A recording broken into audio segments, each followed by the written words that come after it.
Yes, hello.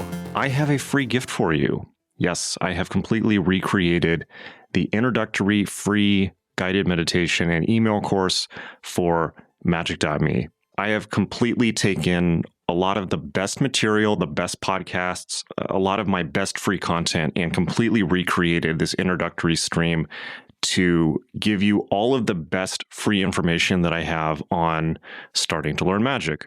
Why have I done this? A couple reasons. One is the old one just got old and I needed to make a new one. But also, if you're anything like me, you've probably been feeling out of sorts, shall we say, for the last 2 years since the beginning of COVID. And yes, it's been interesting. Here we are. I'm recording this in August of 2021, and the nightmare continues. So there's one thing that I've really learned about myself, again, during COVID, which is you can learn and know all of the techniques in the world for emotional management, for spirituality, for meditation, for, focusing on your true will, understanding your true purpose in life, being in the flow. And in fact, you can be very successful at them and be fully in the flow of your true purpose in life. And then you can get knocked the F off by craziness happening. Of course, that can happen in your personal life, or as we have all seen, the world can just decide to fall apart. So when it comes to spirituality, and actually when it comes to life, right, it's not just what you know, and actually it's not just what you do, because we've all heard the kind of truism, the phrase, it's not what you know, it's what you do. It's not even what you do, it's what you do under stress. That's what matters, right? When everything is just haywire and falling apart, isn't it really easy to forget even the most basic things? Like, for instance, remember to breathe, have a goal for your life.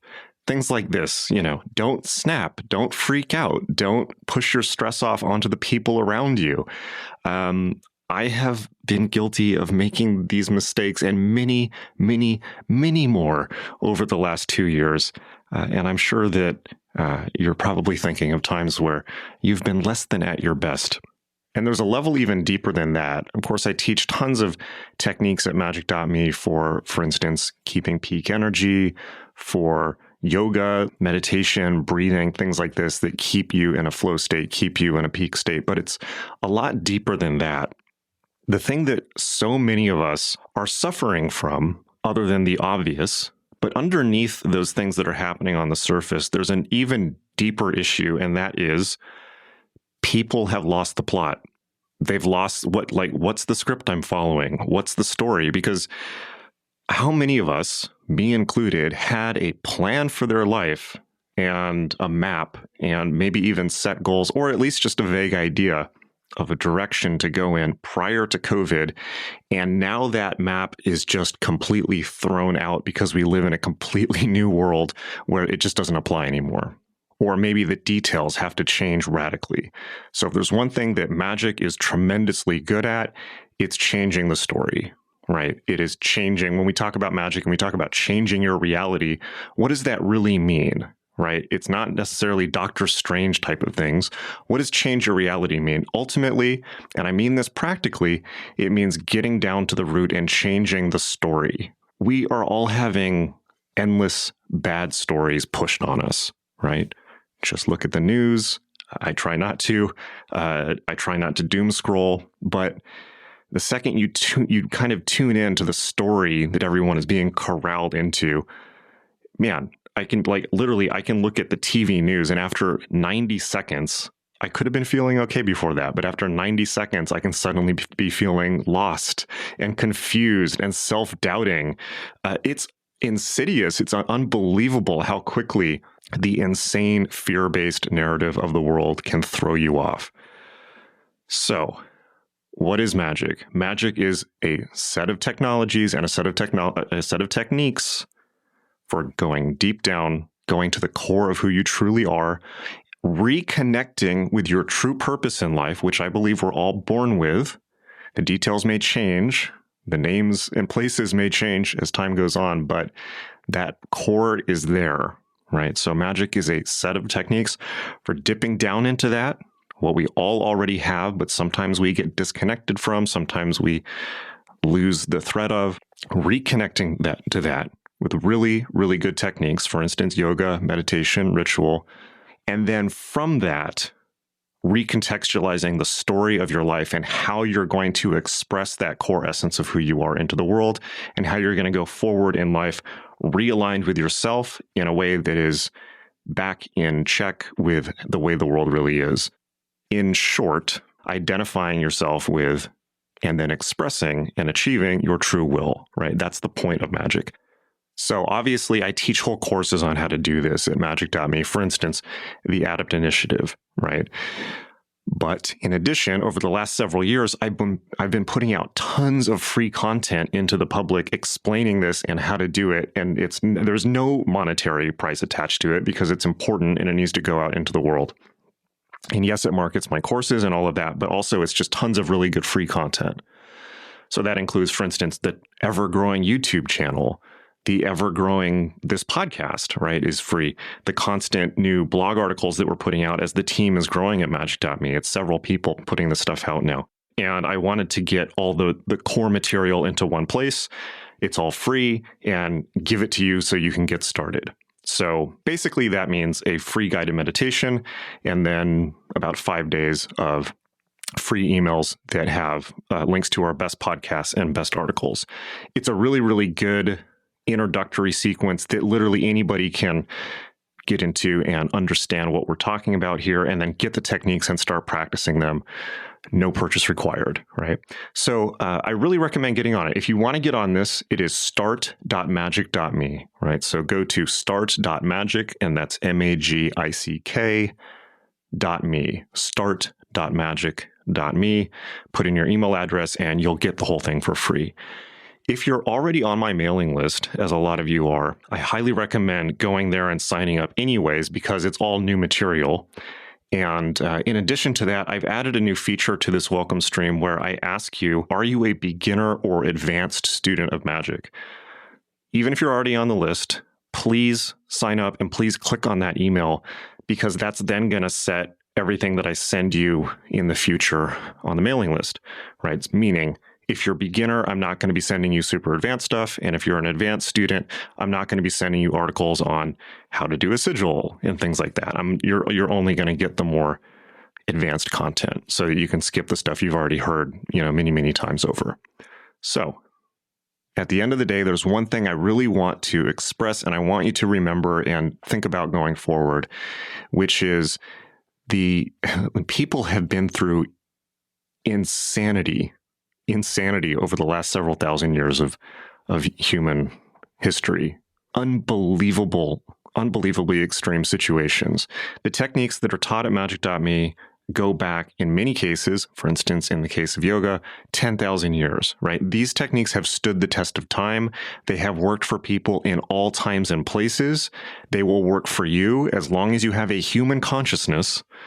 I'm hoping that's most of you. They will work for you. That's the reason that these are the sacred heritage of humanity. When things fall apart, when times get tough, when things are thrown into chaos, it's important to remember that there are things that are eternal, that stand the test of time, that will be there for you, that are present within the structure of reality and the structure of human consciousness, that you can always fall back on no matter what BS is happening out there in the world. Okay, so I'm really excited for you to start getting these emails. If you have 15 minutes to do a guided meditation, you have enough time. Jump in. It's free. It's going to be awesome. And I will see you in class. It's at start.magick.me. Start.magick, magick.me. That's it. Okay, so episode 80 of the Ultra Culture podcast. This is an awesome one. It is a super intense one. This is a conversation between me and a student from office hours from a couple years ago, pre-COVID. But it's about what happens when you go too far, particularly with drugs, and you go so far out that you break and your life breaks. Not something I recommend for anyone, but we have a extremely, I think, profound and intense conversation on some extremely intense territory. All right. Really hope you enjoy this, and I will see you in class.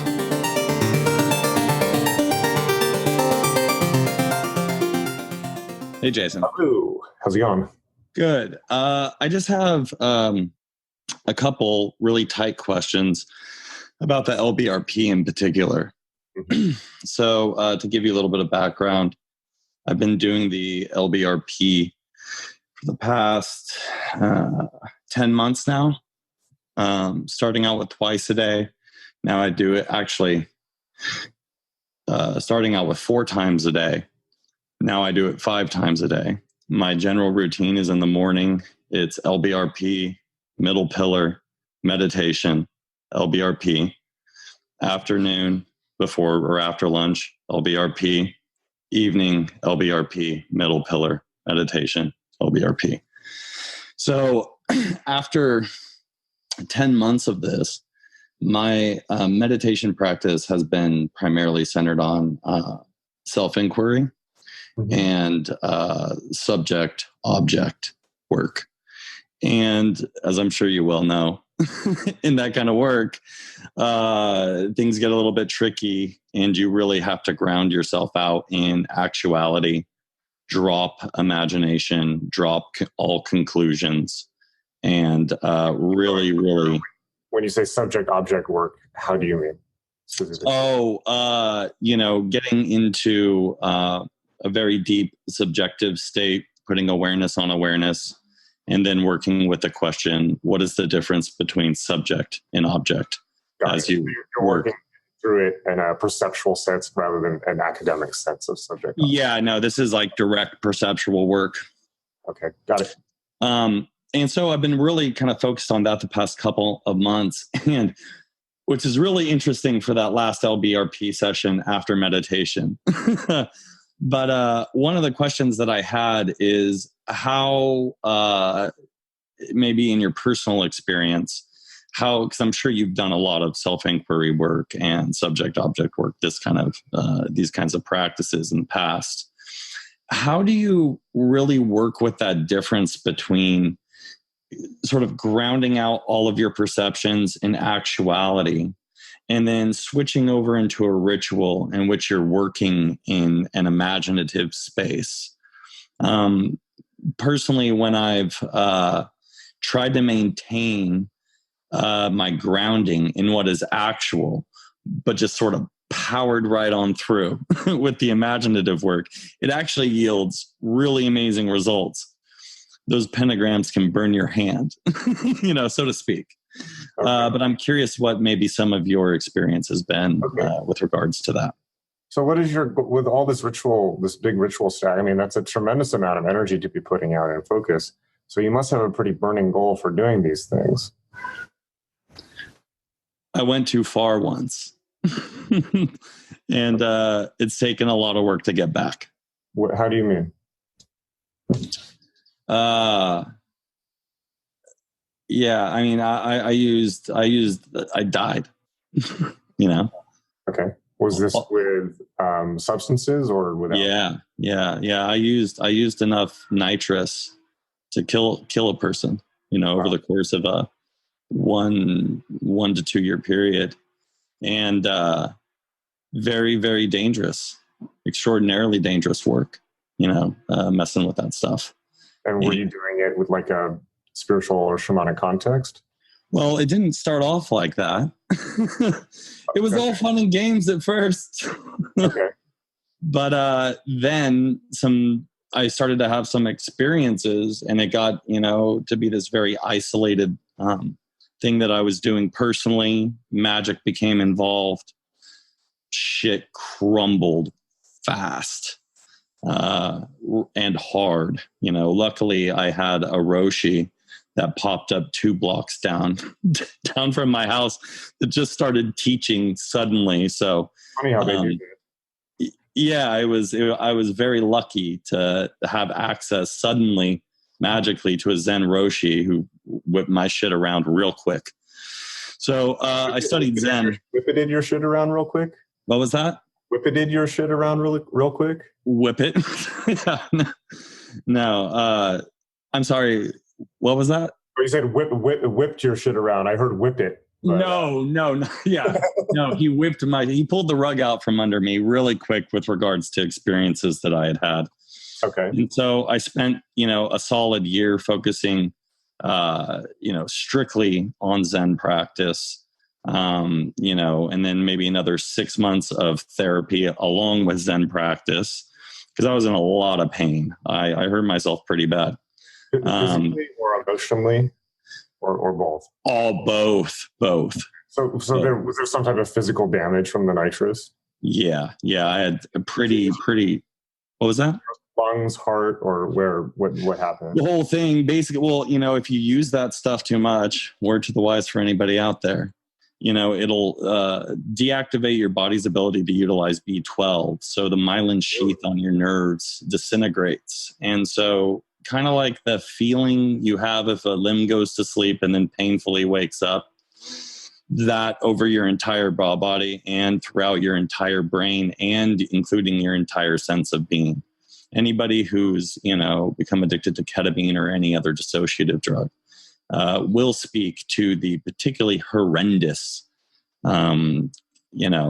aspects of, coming back from abuse of any of these drugs. And it's really interesting. I'd done a lot of different kinds of drugs in the past, never really had any addictive issues with them, but right place, right time, causes and conditions.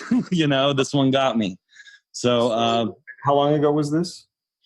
And this would have been well over, as far as like ending use completely, well over like a year and a half ago. Okay. And do you still have the physical side effects now, or have they abated?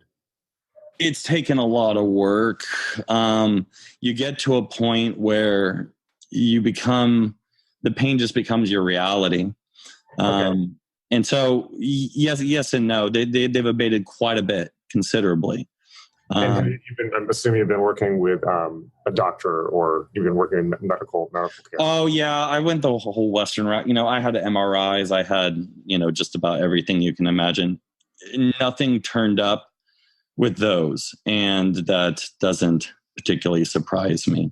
I'm talking about having a third eye that's buzzing so hard you can't. I'm talking about shifting your entire consciousness into another reality, going that far, and then slowly trying to walk your way back. Not easy. Have you looked at methylated B12? No, I haven't. I haven't looked at methylated B12. So I don't know a whole lot about this, and obviously I'm not a doctor, so I'm not sure if you give any type of advice on this. But methylated B12 is methylated, meaning it is a type of B12 that because some people some people naturally cannot utilize B12. Their body doesn't methylate B12, so they can't absorb it. But you can get methylated B12, which is pre-methylated, and potentially your body may be able to make immediate use of. Yeah, it's not so much an issue now as, when you start messing with your nervous system, some of that can come back with work. Some of that cannot come back with work. Most importantly, what was that? It might be something to check out. I mean, you can just get it. I definitely, I take a B12 liquid every day. So, definitely any more effective B12. Yeah, it may just be much more effective for you. Yeah. So to answer your question as to why do you have such an involved stack? Well, when your head is basically filled with the voices of, God only knows what constantly. And this is going from having a very silent, very grounded form of consciousness throughout my entire life into basically having my entire reality and my consciousness and my sense of self obliterated, and sweeping up the pieces, piecing it back together.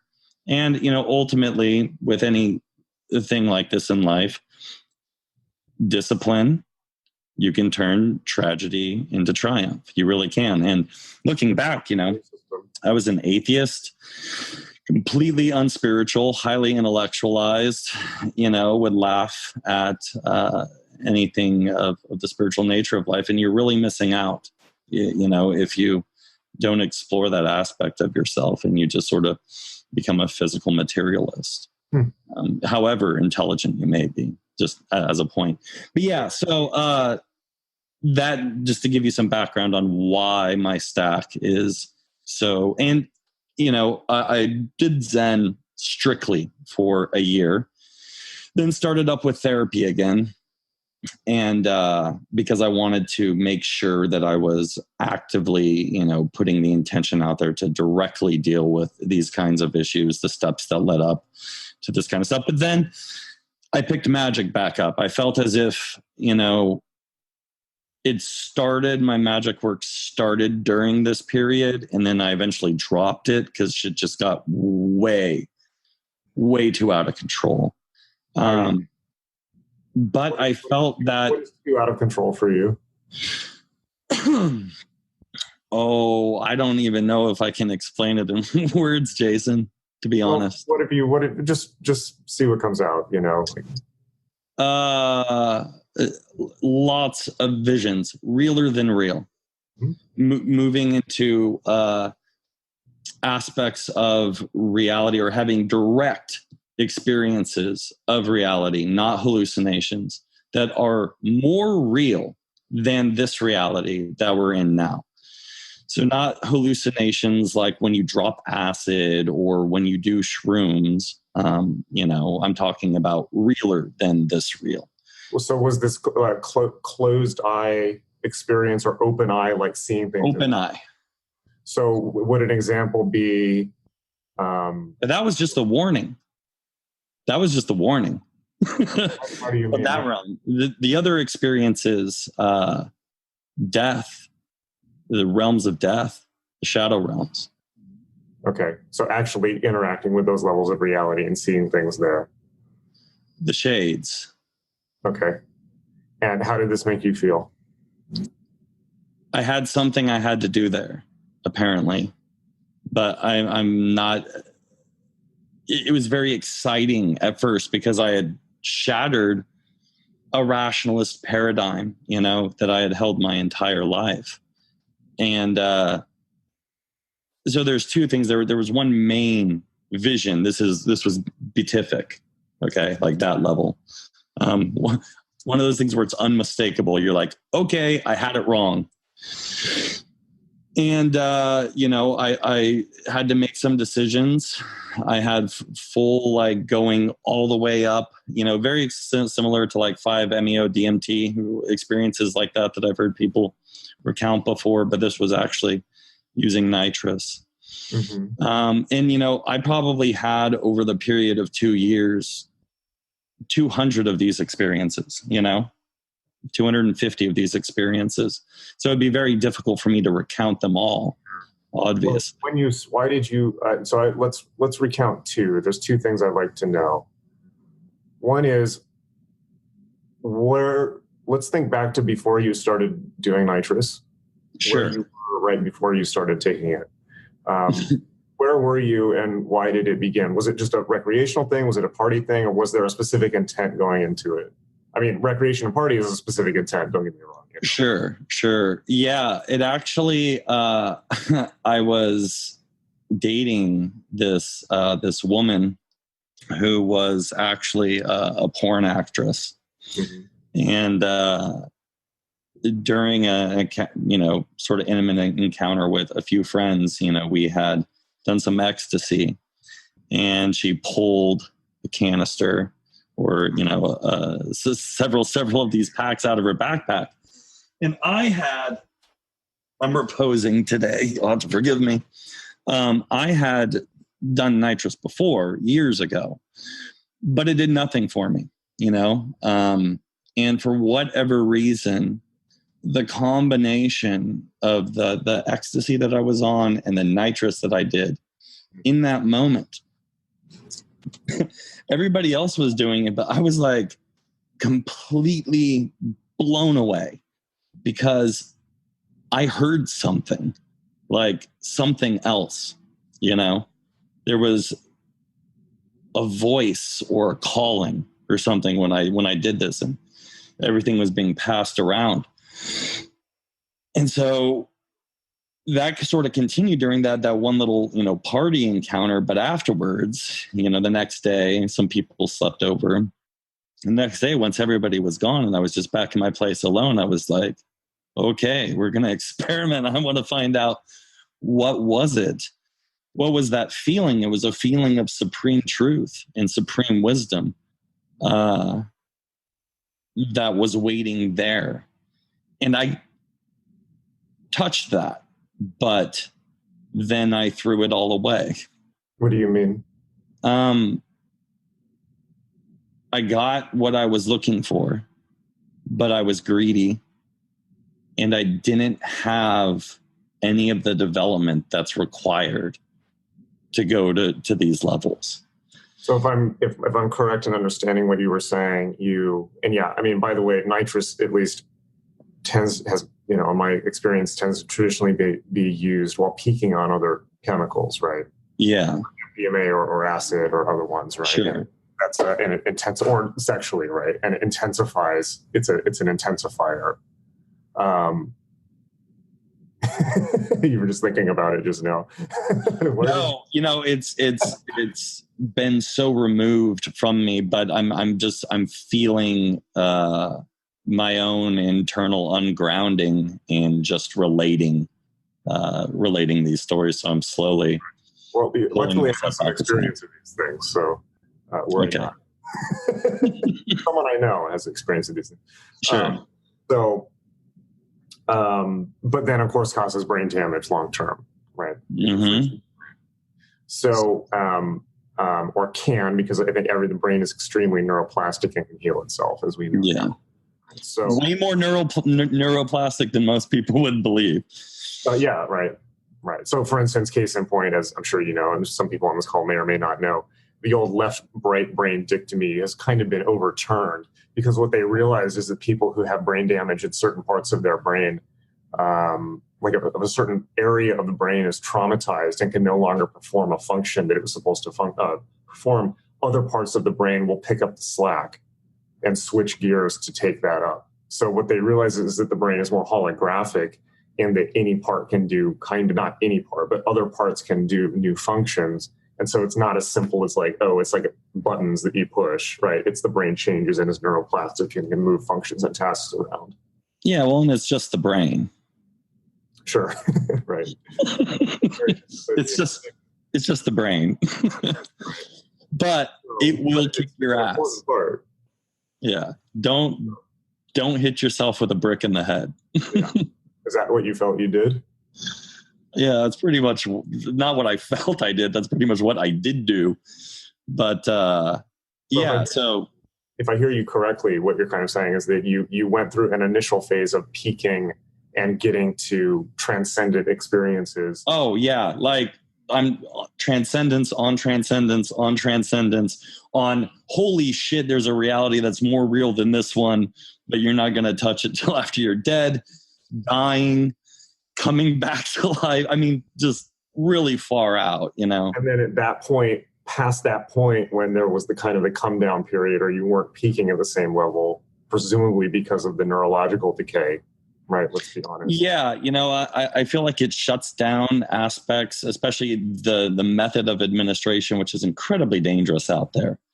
Don't do that. Get an oxygen tank because you cut off your oxygen supply. Yeah, and I'm pretty sure that you're tripping because you're starving the brain of oxygen, and it works on your NMDA receptors. So those neurotransmitters are responsible for the communication of body presence. So you're basically disconnecting your brain from your body. I mean, that's why, under certain conditions, it'll allow for easy astral travel or perceptive experiences of astral travel, those kinds of things. But just meditate. Just meditate. Or to ketamine in the dissociative effect. Yeah. So, you can have those kinds of experiences, but if you're cutting off your oxygen supply for extended periods of time, first thing to go is going to be your prefrontal cortex, So, all of your executive functions, which then compounds because the next time you have an opportunity to do something like this, you have less executive override to tell you, hey, you're a fucking senior software architect. You should stop doing this. Are you still a senior software architect? What was that? Are you still a senior software architect? Yeah. Mm-hmm. Okay. So you maintain employment. It got dicey.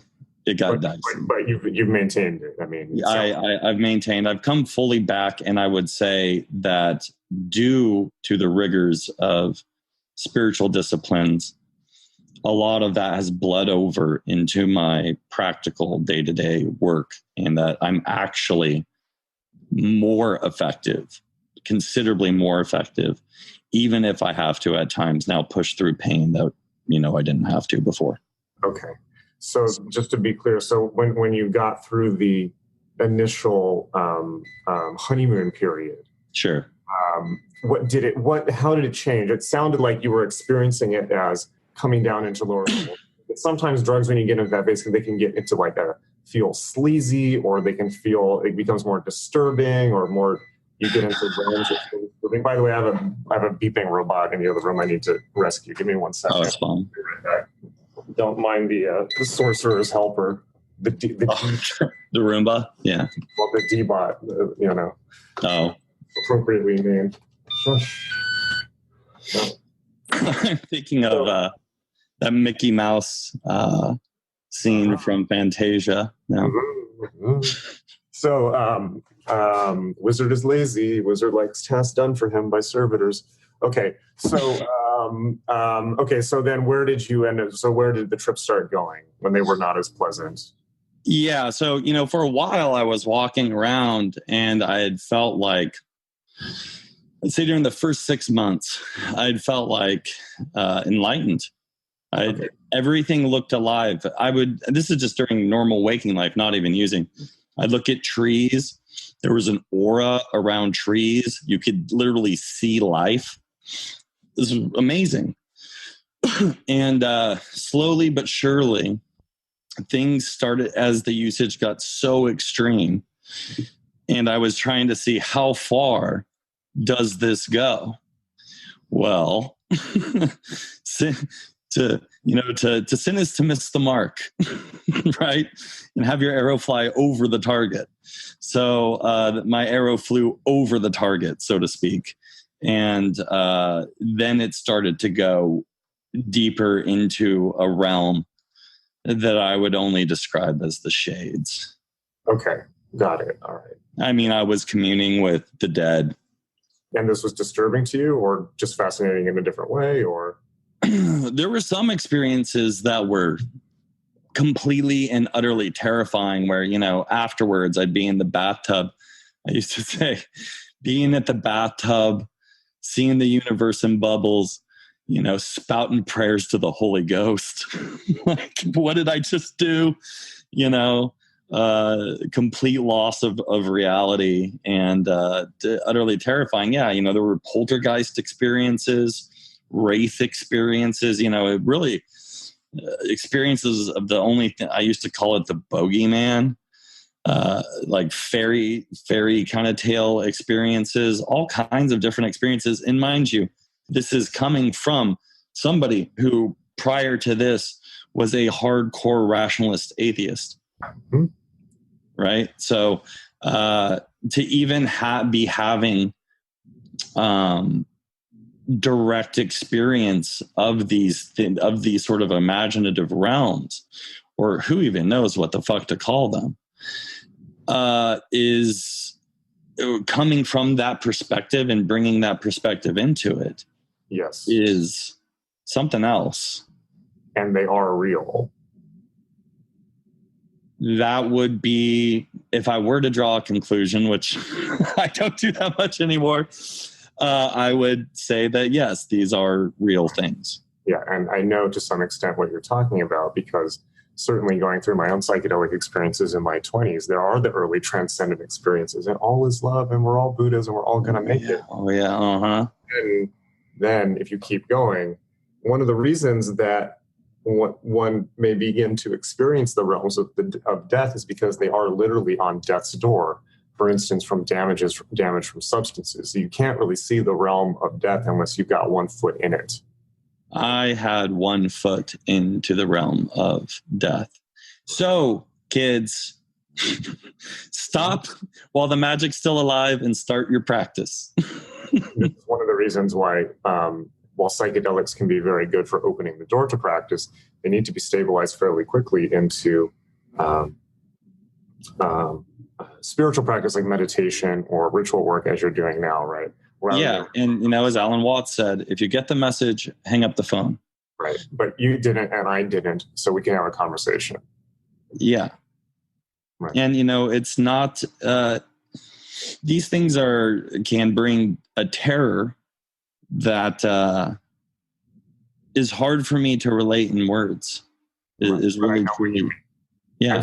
Things on something. In that period of my life, I saw things and experienced things that I have never written down because I do not want people to be able to replicate the experience, right? And there's no edgelord thing. There's no like, oh my God, like I saw the most hardcore shit. It's like I don't want people to go there. I would never. In fact, I you kind of caught me off guard relating this experience. I wasn't planning to relate this experience. If anybody is listening and even thinks for a second to go and replicate this experience, please do yourself a favor and do not. These things are no joke. And if you think you've been scared in life before, you're wrong. That's right. And you're not scared until your soul is a chip at the gambling table. You're not scared until you understand and until you feel a true existential gamble. Yeah. And by the way, that's when faith becomes real. That's when you understand the nature of faith. That's when, because it's all you got, right? Because it's the only thing. It is the only ship that you're sailing on. I walked around. I shit you not. I walked around for a year, and people would say like, "Oh, it seems like you're coming back. You're doing okay." Because my life got a little bit dicey there. I also had a kid in the middle of this and got married. Wow. Okay. Yeah, because I like to take on a lot, Jason. What was that? What did you say? Oh, I said because I like to take on a lot, Jason. Okay, got it. Okay, yeah, you're gung ho. Got it. Okay. Yeah, for a while I would tell people, but for the grace of God go I. Right. That's it. That's all I had was faith that there was grace and salvation. Because, you talk a lot about this, that in magic, people don't fully comprehend the esoteric Christian roots of a lot of the stuff, John Dee was doing, stuff like that, and the importance of the concepts of forgiveness, the importance of the concepts of salvation, that these are in human consciousness. And that's 100% true. It's 100% right. Because you can go to places where there is no salvation and there is no forgiveness in consciousness. And you're correct. And this actually touches upon what I was mentioning earlier with there are certain spiritual systems in which those aren't even concepts. These tend to be animistic and shamanistic worldview. Yeah. Now, I'm very nice and polite and fully as I attempt to give as much as possible, particularly with my students. But there are times in my magical career, and I'm still online, where I can become a utterly ugly, holy terror, like peeling the fucking wallpaper off. Yeah. And the reason is because you and I have had this experience. And there are people out there running spiritual systems that directly interface with that level of reality and pushing them upon younger people, right? So for instance, a lot of the Grimoire demonic stuff, and then a lot of things like the darker sides of Boudon and Paulo and Santeria and things like that are technologies for directly interacting with that level of reality, and it will fucking eat you. It'll eat every aspect of your life, and once it's done with and it'll start with your consciousness. That's where the whole game happens. So I can say that if you just follow some very basic paths a lot of people go into that stuff. It's because they want something. It's they're trying to get something. They want some. Maybe you want revenge. Maybe you're angry, and if you just follow some basic meditation, I think you can just do the LBRP, meditate, LBRP. Just do that. Fuck sigils. Fuck all your chaos magic. You just want something. You're better off. Just meditation. You're better off figuring out that you actually already have everything you could ever want. If you look deep enough, you're literally glowing with hot white magic. That's you. You already got it. So don't do any of that demon stuff. But the other thing to be aware of course, beautifully put. The other thing to be aware of is that I'm so happy we're having this call because you're so beautifully articulating this and showing from lived experience. Yeah. And also beautifully articulating your path, your successful initiatory path through the realms of the dead and to the other side, right? Yeah. But the other thing to be aware of is, because I've seen this happen a lot, is that this can happen with heavy drug use, right? It's not just because some people can, it's a little bit more complicated than just people being edgelords and looking for dark magical systems. It's not quite as straightforward as that, because there's a certain level of, I've seen it happen many times where I've talked about this before, I forget what I called it, but it was kind of like the path of escalation, where you start out with mushrooms, right. And then it's MDMA and like all those, that little trinity. You're having these incredible, beautiful experiences, and for a while, and then there may be a path of escalation. Particularly, people are particularly vulnerable to this when they're in magical groups or scenes where things are being passed around. Right. And people become much more, and like, I'm totally becoming like dad mode, but I'm totally embracing it because it's like all the stuff they tell you in school. It's like, oh, gateway drugs. Well, guess what? Yeah. Certain people, not always. Now, okay, people using pot for calming down or for medicinal purposes, that's not a fucking gateway drug, right? Like that's something else. But what I mean is there's definitely a path of escalation, particularly for magically inclined people, where it's mushrooms, acid, LSD, whippets, ketamine, cocaine, heroin, methamphetamine, crack. dropping acid, shooting heroin, huffing whippets. Yeah, like where else can we go? Right. Because it becomes a process of exploration, right? Yeah, it was curiosity. They say curiosity killed the cat, and that is true.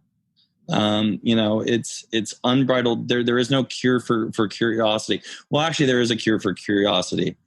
Fucking meditate. And realize that this isn't a race. There's no rush. There's nothing that you actually need to get. You probably don't even know yourself. The part of yourself that wants something so bad isn't even your true self, So, if you just meditate, you'll come to realize that your true self is self-sufficient. El Shaddai El Kai, self-sufficient, the all-sufficient. Okay. And I believe it's Ehaya, Asher Ehaya, right? I am that I am. Yeah. Shaddai El Kai is a yesod, but anyways, minor point. Go ahead. Yeah. I had a direct I am experience. I am experience. Yes. Yeah. So, but that's not, you're still in practical life. One thing I like about Western practice is that it fully acknowledges, hey, if you don't have your shit together here, if you're moving out to the West, you better learn how to surf. So you need to have your stuff together in this world, especially if you want to start exploring other worlds. But, what you'll come to realize is that once you embrace your own internal self-sufficiency and you have the discipline, that anything else you want to do, anything else you want to create, you want to make money, anything that just comes, it just comes, and it comes naturally, and it flows so much easier. Right. It's almost effortless. So it sounds like you've already answered all your own questions. Well, my initial question was, how do you work with Or what has your experience been in when you're doing a lot of like actuality work, right? Grounding in like the actual, going deep into perception only, no concept. Or maybe you haven't done this. And then you're also bookending it with like magical LBRP practices, you know? It's real simple, but I'm more curious about where you're coming from, right? So my second question of two questions is, why did you stop, right? Like at the moment at which you ceased this, was there something so bad that it forced you to stop? What was the point of leverage where you said, no more, I'm not going to continue doing this? Holding a gun to my head. Okay. And actually being ready to pull the trigger, you know? Yeah, literally. Yeah. Because I'd gone so far, and I knew the pain that I was about to face to come back. And at that moment, and also love, you know, there was a lot of love in my life, and I chose love. So, you know, why do we do anything, or why do we stop anything? And typically, unless you go way out into some realms where love hasn't been conceived yet, you know, love is the reason why we do what it is that we do. It just is. I agree.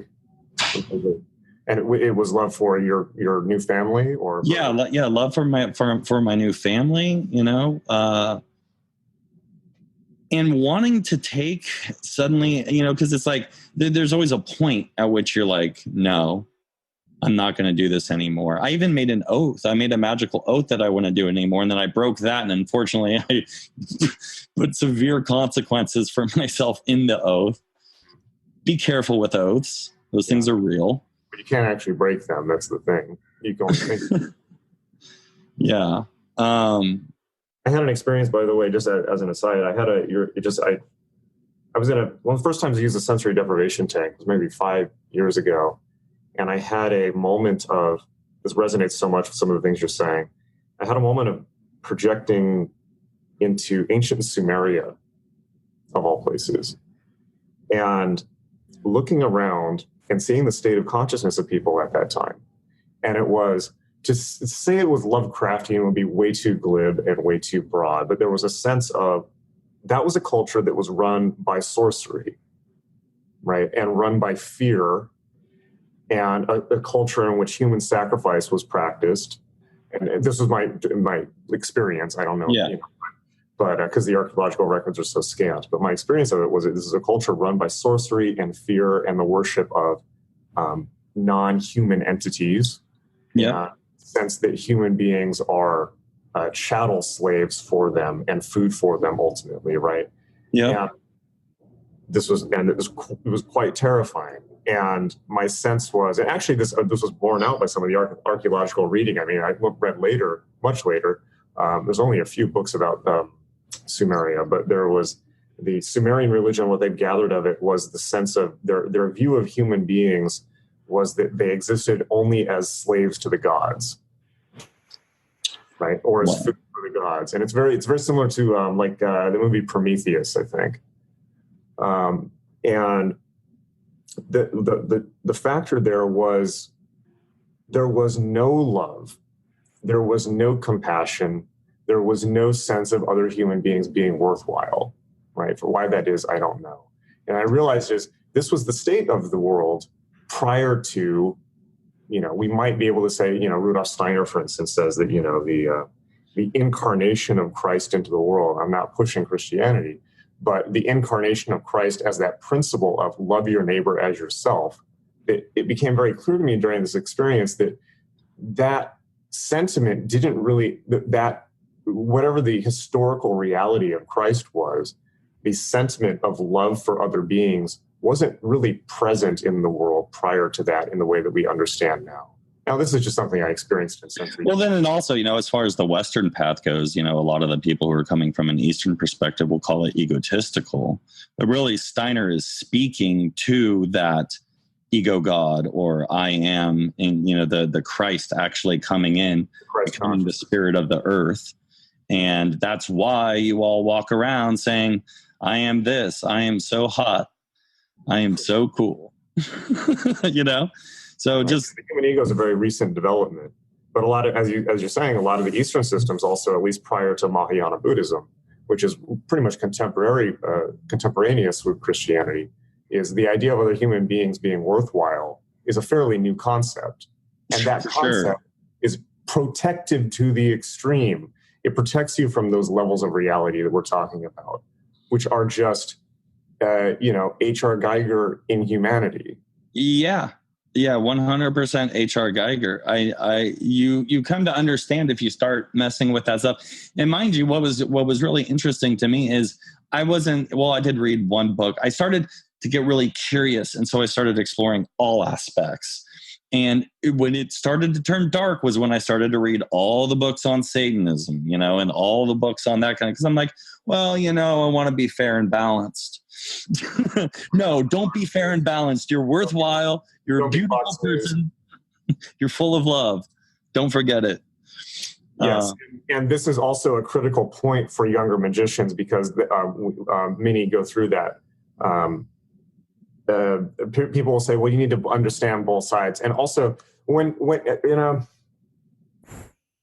you're not psychically sensitive and you pick up these things like the Satanic Bible, it's like, what is this kitschy bullshit? Right? Are you still on the call? I see you frozen. I think you might have froze.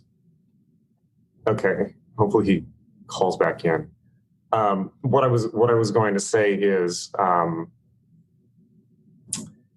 when you're not, okay, so what we're describing here is a state of being totally energetically open and sensitive. When you're in that state,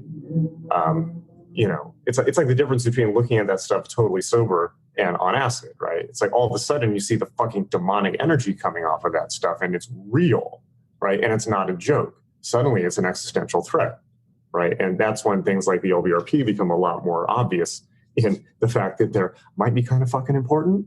Yeah, right? So, I hope that he calls back in. What he's describing for people before he calls back in. So what's his leverage point, right? So I want to make this clear to everyone. So he's been through this, hair-raising experience, which, by the way, not everyone makes it through that experience. I can count on almost past one hand people that I know who have been there and did not make it and are now dead. Right? It's not a joke, right? Either through self-inflicted in most cases or, it caught up with them. The lifestyle caught up with them. So it's not a joke, right? And this is one of the reasons why I do magick.me, by the way, is not because, the primary reason that I teach is not to, let's say, gung-ho, everyone into the fucking pool.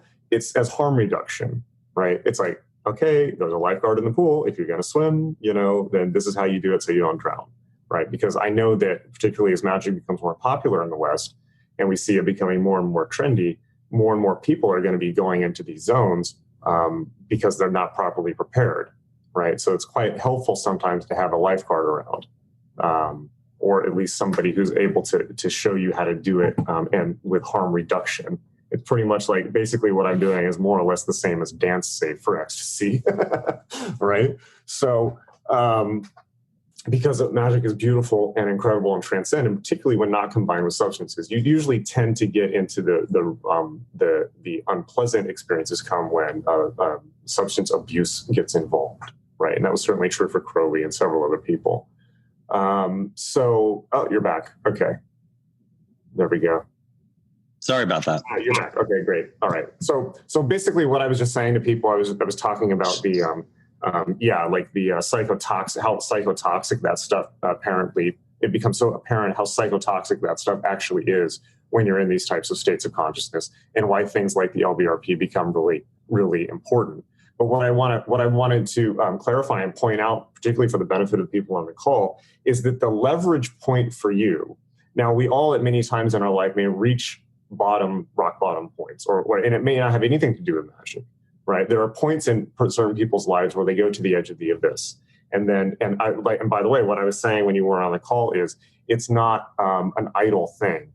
I can count on almost past one hand people that I know who have been to the place we're talking about and did not make it, and are dead from either in suicide in most cases or from their lifestyle caught up with them. In one case, it was HIV, right? One person died of AIDS, right? Not as a direct causation from magical experiences, but this from the general disintegrative course of his life and practices and so forth. So, so what I wanted to make clear, and if I'm correct on this, for you, you found a leverage point, which is what brought you back. And for you, it was your family. It was love. Yeah. Right. And specifically the love of your family, right? Yeah. Not love as an abstract principle. No, it was I wanted to be there 100% fully for them.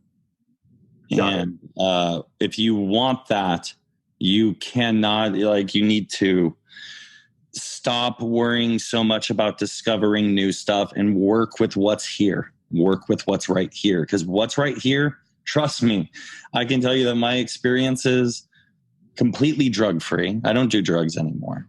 Okay. But my experiences in meditation, with practice, just the beauty of discipline, these things are far greater. They really, truly are. And they don't fade away. Right. It's with me wherever I go. It's just my consciousness. And that's the real beauty of practice. If you cannot get too tempted and wrapped up in being Slayer 5000, edgelord, super sorcerer, master of all, you're going to be master of nothing. Right. Exactly. Because ultimately magic done appropriately is about becoming more human. Yeah, it really is. It's about integration. Yeah. But it can look like something really special or super cool at first. And that's, there are special and super cool aspects of it. There are things that happen and they're done. And, sigils are real. I don't do them very often because I don't need to ask for very much. But when I do them, it's super important, the thing that needs to be done. Right. And that stuff works. But you want to know why it works? It works because I didn't do a single sigil for 6 months. And I meditated for an hour a day and did a shit ton of just baseline rituals. And then I took all the power in that and did it for one little tiny ask. That's it, So to very quickly answer your question by way of asking a new one, starting a new one, is it's very simple, right? Meditation, and particularly awareness-based insight meditation, putting awareness on awareness, things like this, meditating, is a causal level technology. Magic, particularly hermetic magic and sigils, is an astral level technology. You understand what I'm saying? Yeah. Right. So magic and magic in many ways is an inner magic. Magic itself is an intermediary stage for basically seeing through the astral or hallucinatory levels of reality and towards getting to reality, right? Which is meditation. So magic itself is a half-step measure. It in itself is ultimately an illusion, right? Magic is a samsaric practice. I hate to break it to you, magick.me subscribers. Magic, right, is a beginner practice. Yeah, magic's cool if you have a cold or you need some rice. So, of course, when it's combined with causal level stuff, like you're talking about, what you're describing is you're coming. What's happening is you're coming at magic top down instead of bottom up. You're dropping from the causal levels to push through the astral instead of. And then it's 100% effective. It's not like a question, Right. But in the case originally, where you're coming up from the material, most people start and say, "Oh, materials or anything that's not material, going up to the astral." They go up to the astral, and then if they don't have a practice, this is why autocratic gurus are so useful. Like, no, it's the fucking Zen stick. Like, fucking pay attention, because what happens is they get what we've described, right? Is traditionally they get lost in the astral. Now, when we combine this with the high octane substances that are available to modern people, it becomes all the more real, right? So, but ultimately, the astral is another level of samsara. It's another level of delusion. It's just the level of delusion that you don't need a body to experience. Ultimately, it's not any different than going to the mall. So, however, I will say this, that if you're having issues with the astral, maybe you hear voices, or you're disturbed on a regular basis by like uncontrollable thoughts, things like this. That magical practices, and in particular, if you're doing them in a disciplined manner, can help tremendously with those things. Whereas meditate and be very effective in a lot shorter period of time than say meditation, because meditation, you're going to be confronting yourself directly, and it can take quite a while. It can take 6 to 8 months of daily meditation before you really experience effects that you're just not tacking on because you need to believe that what you're doing is making a difference. Got it. Whereas you start doing the LBRP, or in particular, the middle pillar ritual is huge for grounding yourself to right here, right now. You can experience the energy for the central channel, as we were talking about earlier on one of the earlier calls, rather than letting it dissipate here. Do that daily for 2 weeks to a month, and you will most definitely have a change in your life, in your consciousness, in your outlook, and you don't even need to ask for anything. Trust me, it starts with this. Right. So just to recap real quick, so you went into this experience because you wanted to see what was out there past the material world. You found out there was a whole lot out there. Whole lot. The leverage, then you decided, then you went through it. On the other side of the leverage was the love of your family in the real world. Yeah. Okay. Are you all the way back? 97%. What's the 3%? It's very easy for me to become ungrounded, to have my consciousness like lifted back up almost from out from under my feet, and which incidentally, it's a real simple solution. Just use your feet. Right? What was that? Real simple solution? I said there's a real simple solution to that. If you feel like you get ungrounded, often is use your feet. Just move your awareness down into your feet and you'll be okay. So when that happens, can you describe to me, like, what is the sensation? What is the energy? What happens? Oh, it's like a lifted, anxious sensation that was not one. Yeah. It's like I'm up in, it's kind of like, it's like an untethered feeling. It's a kite that's a kite gone off string feeling. Okay. So you feel like you're trying to lift out of your body. Yeah, exactly. It's like I'm not fully present. It's like a kite that's gone out of whose string has gone out of the hand of a child and is now just taking off in the wind. Whereas before, prior to this entire experience, I would never have any feeling of being easily lifted and carried off. So, what is the trigger? What is the stimulus that induces the child letting go of the string? Usually if I'm recounting dreams, like that'll start it. If I'm it's usually a recounting. Like now doing it to somebody. Yeah, if I'm recounting certain experiences or recounting certain dreams, that will trigger it. And again, it's not a problem. It's just that 3%. It's something that I have to work with. Where is your astral body right now? Where is my astral body right now? Well, it's nowhere, Jason. Well, because you're going somewhere when you're lifting up, right? So where's your astral body? It's right here. Not a Zen cone, by the way. It's a real question. Okay. Yeah. Where is my astral body? I would say that it typically feels as if it's where is it centered? It would be centered up top, third eye area. Okay. So when you're doing physical meditation practices and you put what I'm guessing you're doing subject-object work, meditating, you're putting your awareness on awareness or something like that? If I'm doing self-inquiry work, I'll put awareness on awareness because that's trying to get into pure subjectivity. And then what is the results of that for you? The results of that typically are an incredible sense of immediate presence and grounding in none other than this very reality. Want to try a magic trick? Sure. All right. So close your eyes. Okay. And I want you to go completely, and don't worry about getting untethered. I'm here. I can bring you back.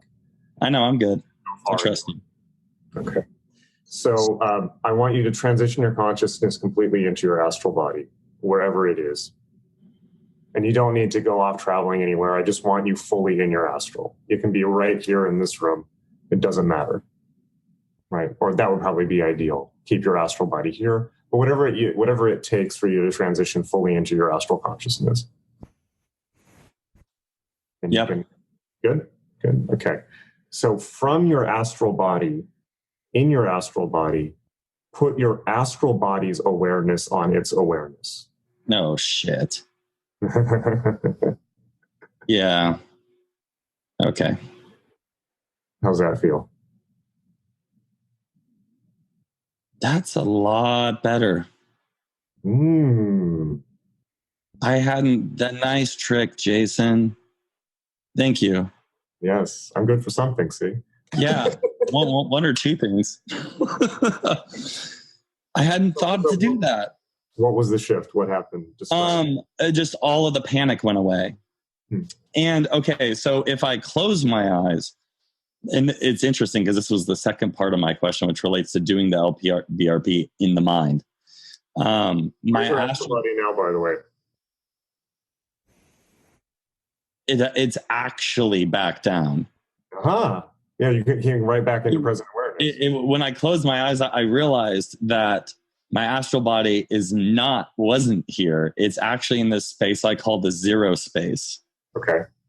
Which is almost like a blank canvas that I can...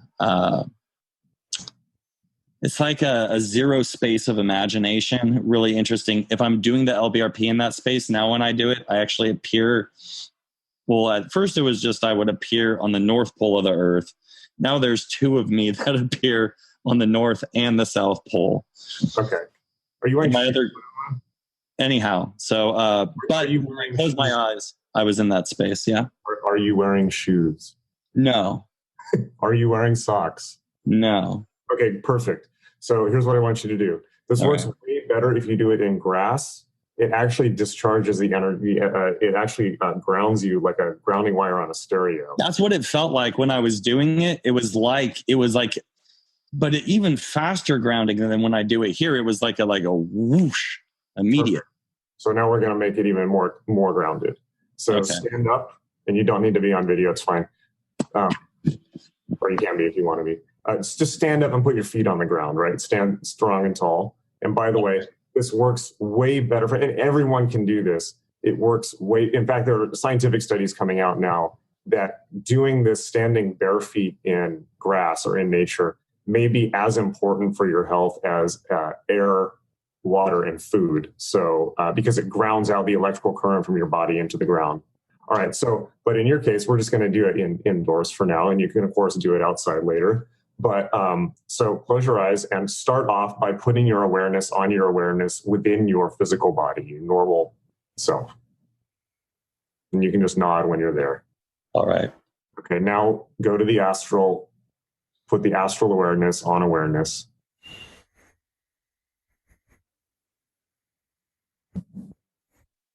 Whoa. And merge back into your body. Completely identify the astral body with the physical body and ground down into the ground through your feet, through both bodies. All right. Okay. How's that feel? Great. Thank you. Actually, that actually almost completely eliminates the problem of that 3%. Yeah. It's going to be 110%, isn't it? Yeah. I'll work with that one a lot. That's very, very helpful. Yes.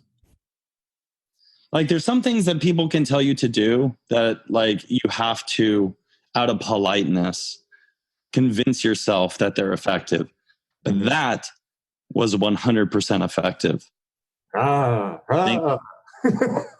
And what you did with Raphael, by the way, was 100% effective too. It was amazing just to watch on the video. Awesome. You know, it was interesting because I saw him and I saw what was going on with him, and I didn't know that you were going to actually point it out and resolve it, but you did that beautifully. Oh, interesting. Well, that's the thing. I mean, it turns out magic, you can't just make up magic as you go. There's actual rules to this shit. And when you know the switches, they're easy to spot and easy to flip. But you can't get there just by reading books about it or declaring yourself a magician. You have to go through. No, you really do. Must have gone through. Yeah, that's amazing. I'm surprised I didn't. I had thought to actually, because I started to work with lucid dreaming a bit, and I had thought to, if I could actually get to the point where I could control my dreams, that I would try to meditate in my dreams. But I never thought about just closing my eyes, being in that astral plane, and putting. That's amazing. Yeah. And also very curious. What's that all about? I want to play with that one more. See? You see what my problem is? You see how we got ourselves here? Well, I'm just sitting here, you know. I know. Yeah. Joshua asks, so some people in the text are confused as to the epiphany part here. So I don't worry about it too much. Yeah. These are advanced level clarifications that aren't really, I can explain what just, like, if you didn't get what just happened, I can explain it, but it's not really going to make a whole lot of sense because you won't be able to experience it experientially, right? So don't if it didn't make sense, don't worry. It just means different people are at different levels of development. For some people, even magicians, particularly chaos magicians, by the way, chaos magicians in general don't have any technology for accessing the astral. Right, because the astral techniques weren't taught by Carol and Hine and all those people. Right, you actually have to go back to the Golden Dawn and Crowley and things like that. And even so, like, they didn't make it that clear, which unfortunately means that a lot of people, the route of access most people got to the astral through is through hardcore dissociative drugs, which, you know, have their own issues. Right. So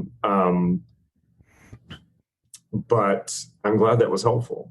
And by the way, definitely try the feet in the grass trick. Yeah, I'm going to do that with my feet in the grass, and I think that will be the most effective. But man, that's the funniest thing too for everyone on the call with these, and this is why this is really effective. Is you're like a fish in water, and you can't see that you're in water. And sometimes you just have to talk to someone else who even, you know, like Jason's done a lot more of this work. I've only really been at this solid for, 3 or 4 years, but, you know, someone can act as a mirror and can point something out to you from their experience and what they're seeing in you. And it's sometimes mind-blowing, because you would think that at some point I'd be like, hey, I should try to put my awareness on my awareness in that space. But I just completely missed it. So thank you. I appreciate it. You're welcome. And I've used up enough of everyone's time here, so I'm going to go ahead and drop off. Great. I do need to go clean up this salsa I've spilt all over the local parking lot in the real world. So I don't know if you missed that. I dropped a grocery bag and had to run in to do the call. But yeah, I think that was, I have a feeling like that was like, thank you, by the way. I think that you just, everything that you shared, I think was very helpful. I was looking at the text. It was very helpful for people. That really, yeah, that wasn't easy, everybody, by the way, just bearing all of my sins on camera. So learning experiences. Right? Yeah. So please, if you find yourself in these kinds of situations, maybe you're having epiphanies, maybe you're becoming attached to the epiphanies. You're curious, you want to keep going. Stop before you've gone too far. Number one. Number two, trust me, if you just embrace the idea of introducing discipline into your life, do some meditation. If you're doing magic, just do that LBRP. Resolve to do that 3 times a day for 6 months. It's not a race. You will change your life, and the experiences you have will be so much more beautiful because they won't be transitory and impermanent. Everything's impermanent, but that experience that you're having of beauty, of love, of splendor, it's typically off on the splendor side. of the tree, you'll walk with that. And to walk with that is the goal. Totally. Well, one way I like to describe it is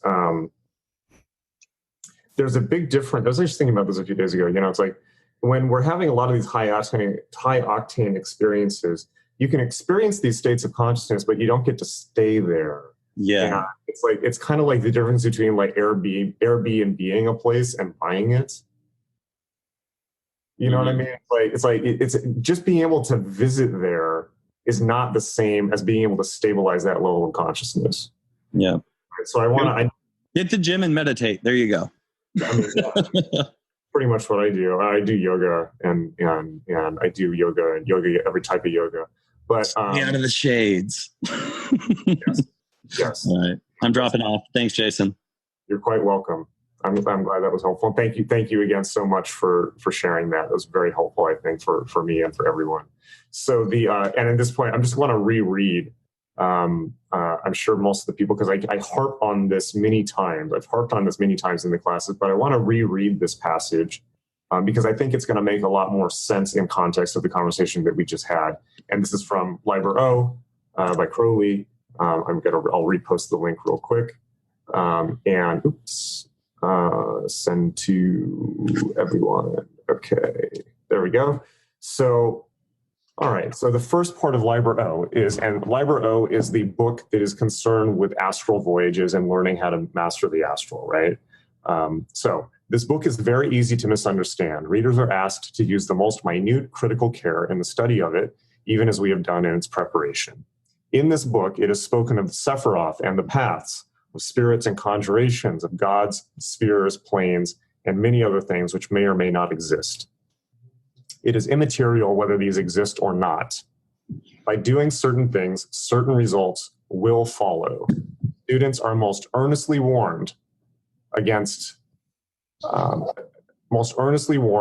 attributing objective reality or philosophic validity to any of them. Let me reread that again. It is in this book, it is spoken of the Sephiroth and the paths, of spirits and conjurations, of gods, spheres, planes, and many other things which may or may not exist. Doesn't really matter, by the way. It is immaterial, as he says, it is immaterial whether these exist or not. By doing certain things, certain results will follow. Students are most earnestly warned against attributing objective reality or philosophic validity to any of them. The advantages to be gained from them are chiefly these: A, a widening of the horizon of the mind; B, an improvement of the control of the mind. The student, if he attains any success in the following practices, listen carefully, will find himself confronted by things, ideas, or beings too glorious or too dreadful to be described. By the way, how much difficulty was there in describing some of these experiences? Luckily, I'd had many similar ones, so I understood what he was talking about. But you noticed how he was at a loss to even describe these things.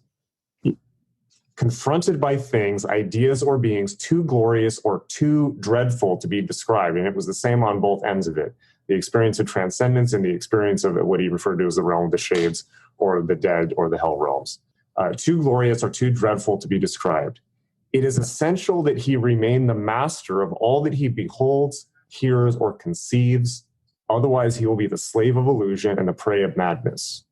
Before entering upon any of these practices, the student should be in good health and have attained a fair mastery of asana, pranayama, and dharana, meaning meditation, which he just described to everyone is the key, right? There is little danger that any student, however idle or stupid, will fail to get some results. But there is great danger that he will be led astray, obsessed, and overwhelmed by his results, even though it be by those which it is necessary that he should attain.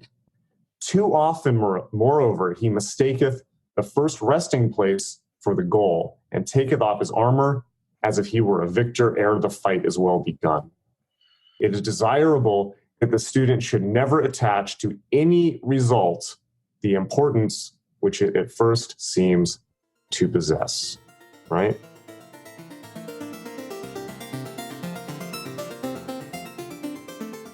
All right. Hope you enjoyed that. Don't forget to jump in on the free meditation and the new email course. Even if you're already signed up to the list, it is at start.magick.me. start.magick.me. Free meditation, and then 5 days of our best podcasts and content. It's going to be awesome. I will see you there. Until next time, hang in there.